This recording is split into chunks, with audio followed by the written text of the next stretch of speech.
A chord of a circle of radius 12 centimeter subtends an angle of 120 degree at the center. Find the area of the corresponding segment of the circle. इस question में आपके पास एक circle है जिसका एक cord A B centre पे 120 degree का angle subtend कर रहा है. सर्कल का रेडियस आपके पास 12 सेंटीमीटर है और आपको इस माइनर सेगमेंट का एरिया फाइंड करना है. लॉजिक आपको मालूम है. सबसे पहले हम इस सेक्टर का एरिया फाइंड करेंगे, उसमें से इस ट्रायंगल के एरिया को सबट्रैक्ट करेंगे तो आपको इस माइनर सेगमेंट का एरिया मिल जाएगा. Let us see the solution. We are given that radius of the circle is 12 centimeter and angle subtended by the chord at the center is 120 degree. तो ये जो सेक्टर का एंगल है theta वो भी आपका 120 डिग्री है. Now we know that area of segment is nothing but area of sector minus area of triangle आपका ओ ए बी है. नाउ सेक्टर का एरिया कैसे फाइंड करेंगे आप? Theta upon 360 degree into pi r square minus triangle का area आप find कर सकते हैं by the formula half of base into height. Value substitute करिए. थीटा के प्लेस पे आप लिखेंगे 120 degree over 360 degree into pi के प्लेस पे आपको 3.14 लेना है, क्वेश्चन में मैंशनड है, इंटू रेडियस आपके पास है 12, उसका स्क्वायर कर दीजिए, माइनस हाफ ऑफ बेस आपके पास है ए बी इंटू हाइट आपके पास नहीं है, आपको ऑल्टीट्यूड ड्रॉ करना होगा. मैं सेंटर से पॉइंट ओ से कॉर्ड ए बी पे एक परपेंडिकुलर ड्रॉप कर रहा हूँ, इसको पॉइंट डी बोल देते हैं. आपने एक छोटा सा कंस्ट्रक्शन किया. We have drawn perpendicular O D on chord A B. मैं यहाँ पे लिख भी देता हूँ draw O D perpendicular to A B. तो आपका जो हाइट है वो क्या है? आपका ओ डी. ये कलर आपको अगर नहीं दिख रहा है तो मैं इसको चेंज कर देता हूँ, इसको ग्रीन कर देते हैं. ये आपका परपेंडिकुलर है ओ डी. नाउ इसको फर्दर सिंप्लीफाई करिए. 0 से 0 कैंसिल हो जाएगा. 12 1 जा एंड 12 3 जा. 3 1 जा 3, 3 4 जा 12, 12 4 जा 48, 48 इंटू 3.14 जब आप करेंगे तो आपको मिलेगा एक्चुअली ये 150.72 यूनिट तो सेंटीमीटर स्क्वायर होगा, minus half of A B और ओ डी दोनों ही अननोन है आपके पास. इनको फाइंड करते हैं.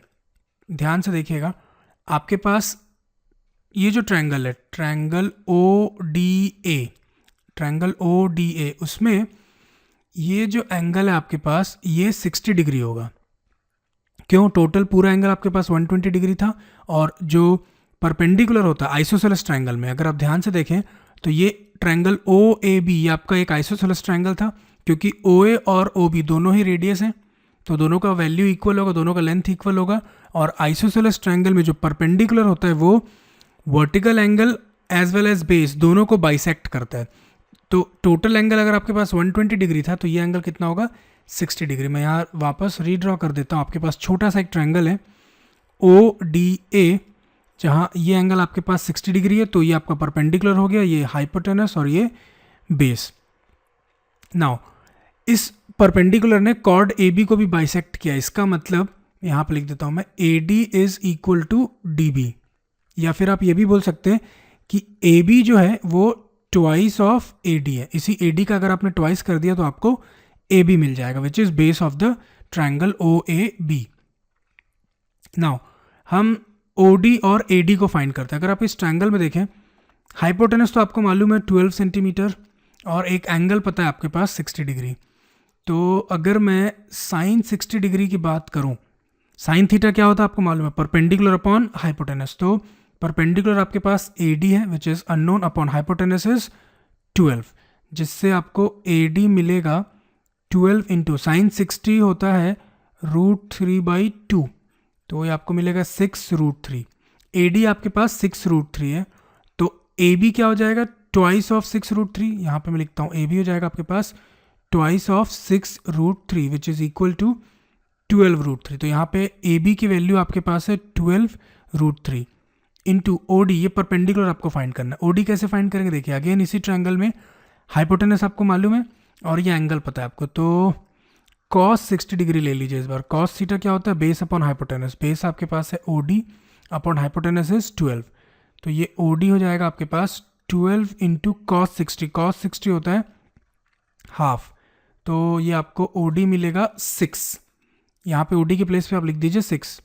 कैलकुलेशन इजी हो गया, देखिए 2 1 ज़ा एंड 2 3 ज़ा, 12 3 ज़ा हो जाएगा आपके पास 36। मैं यहाँ पे सॉल्व करता हूँ, देखिए 150.72 माइनस 12 3 ज़ा 36 इंटू √3 के प्लेस पे आप लिखेंगे 1.73, और जब आप इन दोनों का प्रोडक्ट करेंगे तो आपको मिलेगा 62.28। इसका प्रोडक्ट होगा 62.28, और जब आप 150.72 में से 62.28 को सब्ट्रैक्ट करेंगे तो आपको मिलेगा 88.44 सेंटीमीटर स्क्वायर।